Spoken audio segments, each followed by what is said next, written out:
Hi. Have you ever trusted someone so much that you never thought they could hurt you? My name is Mia. I was with Daniel for 5 years. He was my best friend. My family loved him. My friends loved him too. I thought we would get married someday. I thought he was the man I would spend the rest of my life with. I was wrong. One Tuesday evening, I was sitting alone in my apartment. A cup of coffee was on the table. The rain was falling outside. My phone buzzed. It was Daniel. "Sorry, babe. I have to work late again." I read the message. Then I took a sip of coffee. Something felt strange. This was the 3rd time that week. I wanted to trust him, so I replied, "Okay, take care." After that, I opened my laptop. Daniel managed his company's social media page. I was not looking for trouble. I was just bored. I started scrolling through the latest posts. Then I suddenly stopped. My heart skipped a beat. There was a photo of Daniel. But he was not in an office. He was sitting in a nice restaurant. Across from him was a woman. They were smiling at each other. A candle was on the table. It did not look like a work meeting. I stared at the screen for a long time. Then I saved the photo. Maybe there was a simple explanation. Maybe I was overthinking. That was what I kept telling myself. The next day, Daniel called me. He sounded normal. He laughed. He asked about my day. I acted normal too. But after the call ended, I looked at the photo again. A few days later, Daniel said he was busy again. That night, I bought iced coffee from a nearby shop. I sat near the window. While drinking my coffee, I checked social media. Another photo appeared. Different place, same woman. My stomach dropped. I could have called him right away. I could have started a fight, but I didn't. Instead, I saved the photo. Then I created a folder on my laptop. I named it Proof. If something was really happening, I wanted facts, not guesses, not excuses. The weeks passed. More photos appeared. More lies appeared too. Every time Daniel said he was working late, he was somewhere else.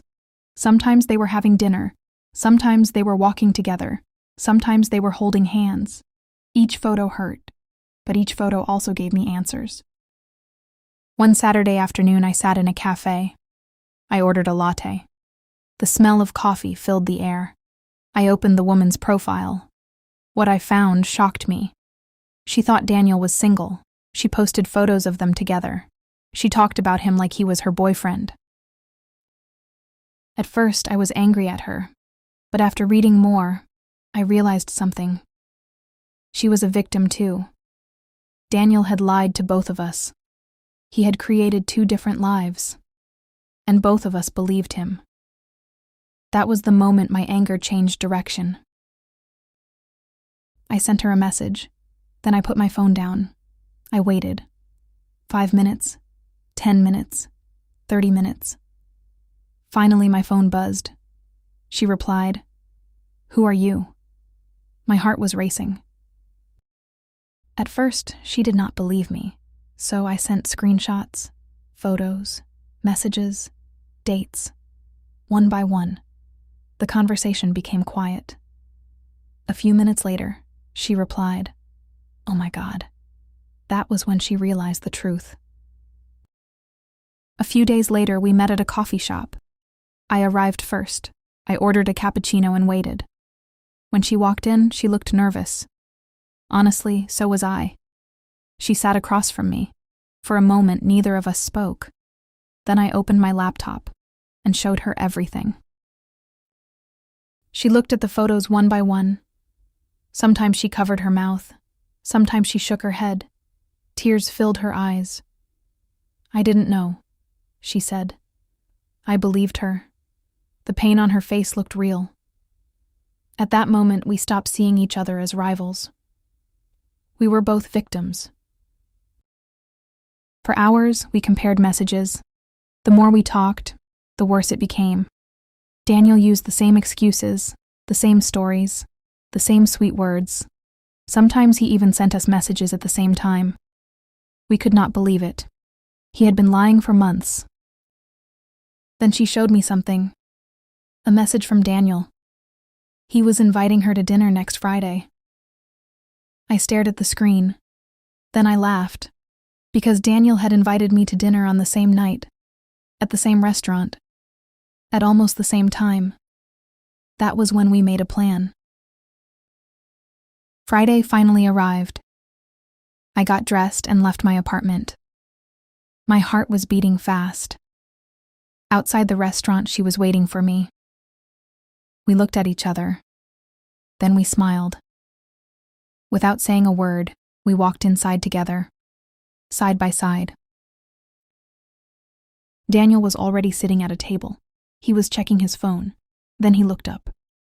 The moment he saw us together, his smile disappeared. His face turned pale. He looked shocked, like someone had pulled the ground from under his feet. I opened my bag, then I placed a thick folder on the table. Daniel stared at it. "What is this?" he asked. I pushed it toward him. "Your lies," I said. The restaurant suddenly felt very quiet, even though people were talking all around us. Daniel opened the folder. Inside were screenshots, photos, and messages, page after page. He tried to explain, then he tried to deny it, then he blamed misunderstandings, but the proof was right there, and no excuse could change it. "Please don't leave me," Daniel said. I looked at him calmly. Months ago, those words would have broken my heart. Now they meant nothing. The man I loved existed only in my imagination. The real Daniel was a liar, and I finally accepted that.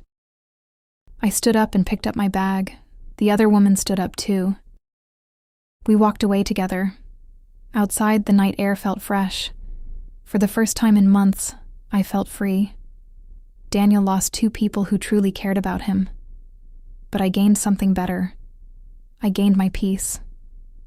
A few weeks later, I met her again. This time, there were no screenshots, no lies, no drama, just coffee. We talked for hours. About work, about family, about life. For the first time in months, I laughed without forcing it. She laughed too. And somehow it felt easy. A few days later, we were having coffee again. She was stirring her drink. I was staring out the window. Then she suddenly asked, "Have you ever thought about us?" I almost dropped my cup.